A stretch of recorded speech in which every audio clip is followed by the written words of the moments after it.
A few weeks ago, Mad Max came out, and it was immediately pounced on by men's rights activists.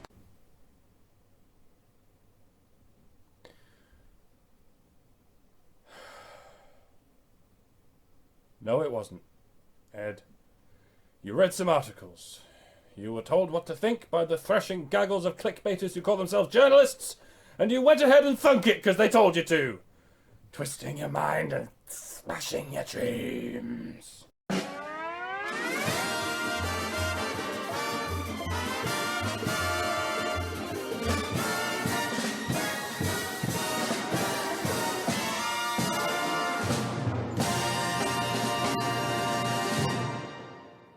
There's such a thing as the men's rights movement.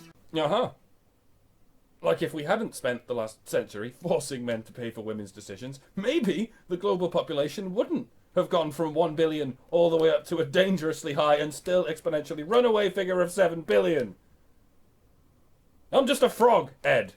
There was a plague of me once and I was scary enough. Huh? Listen to the cat. The cat has expressed an understandable reaction. You could learn from the cat.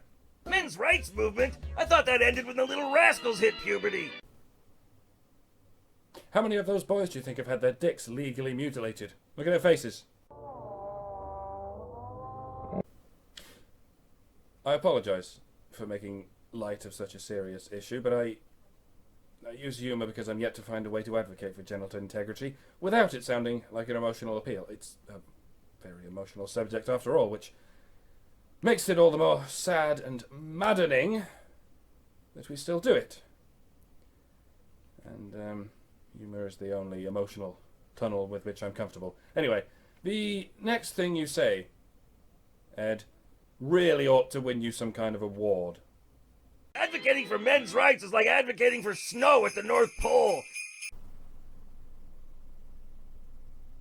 I do advocate for snow at the North Pole, Ed.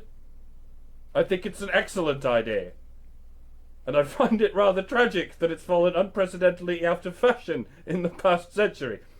And I find it quite frustrating that so many people can stare directly at the problem and pretend it's not happening. Because of a harebrained conspiracy theory for which they have no evidence. You see, when people believe dogmatically in a conspiracy theory, they exhibit this symptom called fractal wrongness. Through doublethink, they can go back and forth in an infinite complexity across a grid, because any given instance in which their conspiracy theory is false can be charged with being the equal and opposite conspiracy theory, which is at all times impossible. In your case, there definitely is an ancient, ongoing, global conspiracy against women, and it's a conspiracy led by and for the benefit of men. And if someone tries to tell you that conspiracy does not exist, and then they refute your harebrained but popular claims of its existence, then you can only conclude that if there isn't a conspiracy against women, then there must be a conspiracy against men. You cannot conceive of a world in which your conspiracy theory is wrong, so you set up an impossible binary in which it can never lose. That's how you can spiral fractally forever. Because there is no middle ground. No possibility of equilibrium in your worldview. There is no chance of you conceiving of a world in which there is no group to rally against, no all-powerful enemy, no guiding narrative, no puppet master. All there is a lot of very stupid shit out there, and it hit whatever walls and whatever fans were in its way. There is no conspiracy, but there are conspiracy theories, Ed. Many of them. Some conspiracy theories are very popular indeed, and one of them is called patriarchy theory. I'm going to let you explain how it works, Ed, but I'm going to give you a little helping hand using the art of cutting room puppetry. Because as they say, a broken clock is right twice a day. And I haven't known you for long, Ed. But one thing I know is you make an excellent puppet. So this ought to be fun. I'll see you on the other side. Women's rights movement had a point. I'm just not sure if it's in peer-reviewed journals. But then they go right off the deep end and blame every ill affecting women on a giant conspiracy of men. According to the feminist voices, this conspiracy is out to, among other things, to boycott the film because it showed women in leadership roles. This week I had the dubious pleasure of arguing with men's rights activists on the internet. So I decided to look into these people fighting for the rights I wasn't aware I didn't have. They're right that unemployment and homelessness disproportionately affect men. They're right that boys have started to lag behind girls academically. They're right that male sexual assault victims don't have an adequate support network. And they're right that even though the group at greatest risk of suicide is men over 40, there's been no national strategy to address it. They're angry, and I don't like them. That's a great way to make a problem go away. Pretend it isn't there. What are they angry about? Paul Elam and his ilk have become victims of ad hominem attacks on themselves, Guys who call all women bitches because their friends, they can't get laid. their families, Angry boys their pets, move on from Xbox Live. their grocer, Steal your penis, their neighbors, which scares their penises into hiding. their mailman. Now there's the pot calling the kettle black. That's how cowards fight. Don't ask me who won, because arguing on the internet only produces losers. Let me back up a bit. Know what I found? The men's rights movement is a movement, all right, but the feminists believe that men's rights come at the expense of women's rights. And if the men were asking for anything more than what women already enjoy, the feminists would have a point. But they aren't, and they don't. I don't even know what the hell this means. Feminize men. Why not use your powers for good and not batshit? I'd like them to try that with gravity on top of a tall building. That was fun, wasn't it, Ed? Now, let's have another back and forth. Give these people their money's worth. Can't handle questioning? Interesting question. From a puppet? It would be pretty weird in a police interview or a courtroom, but on YouTube, I'm more than happy to indulge in whatever your coping medium may be. Don't worry, I have a box I sit in. Is my phallic appearance too threatening to you? Well, I was kind of wondering what's going on with the cigar. Does this cigar have its own tiny phallus? His dick's all the way down, is it? You're not just fractally wrong, you're a fractal dick. Sad thing is that as stupid as men's rights rhetoric is, it's the only thing that draws any attention to the real issues hidden inside their crazy.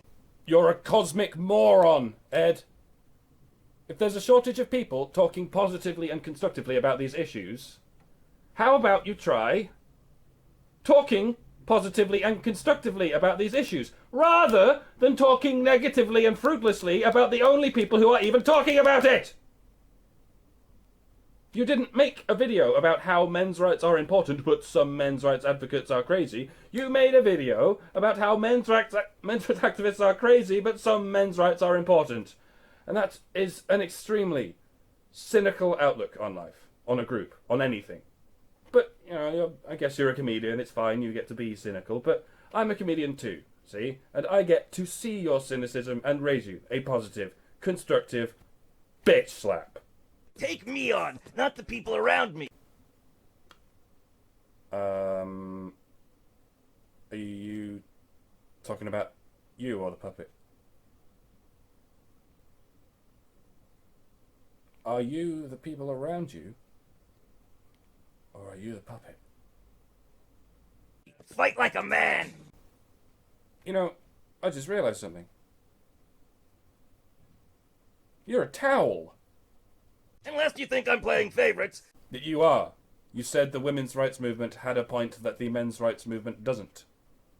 You contradicted yourself by bringing up the point. The men's rights, several of them actually, but you have very much selected your favourite flavour of human rights advocacy, and it's winning. Personally, I don't have a favourite. I am a women's rights advocate, and I am a man's rights advocate, but no one ever calls me all manner of bullshit lies for being a women's rights advocate. Most people, much like yourself, only have a problem with the dick-ridden half of the human rights movement. Once again, Ed, you are a galactic supercluster of stupid.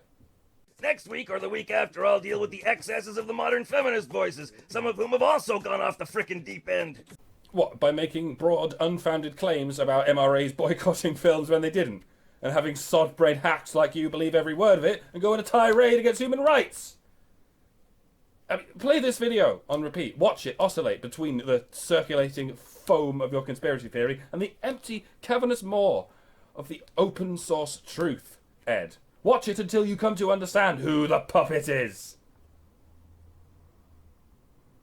That thing on your hand has no illusions. It is exactly as free as it thinks it is. You are in minus figures, Ed. You are less free than you think you are. If anything, that means the puppet's in charge. Goodbye. Good luck explaining any of this to your doctor. Your regular one, I mean.